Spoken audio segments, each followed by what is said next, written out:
ყველაზე მომხდარი მკვლელობის დროს დაჭრილების მდგომარეობა სტაბილურია. 2 მოზარდი ჰელსინკორის კლინიკაში რჩება, მათ ჩაუტარდათ ოპერაციები და მკურნალობას გადიან. რაც შეეხება 17 წლის ბიჭის მკვლელობაში ბრალდებულს, ის ალადაშვილის საავადმყოფოში იმყოფება.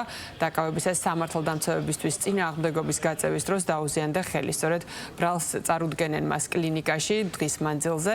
ყველაზე მომხდარის როლის დროს 4 ადამიანი დაიჭრა, 4-ვე მათგანი სამედიცინო დახმარების გაწევის მიზნით გადაიყვანეს კლინიკაში, თუმცა მიყენებული დაზიანებების შედეგად 17 წლის მოზარდი საავადმყოფოში მიყვანიდან მალევე გარდაიცვალა.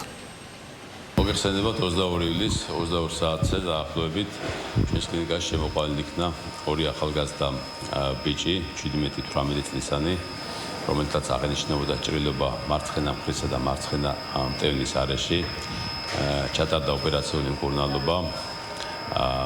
პაციენტები დღეის მდგომარეობით თავს კარგად ხსნობენ, გადაყვანილი იქნენ პალატაში. სარეაბილიტაციო მკურნალობამ წარმატებით ჩაიარა. აქტიურები არიან დღეის მდგომარეობით გაცილებით უკვე და სავარაუდოდ ხვალ ზეგ გავწერთ კლინიკაში.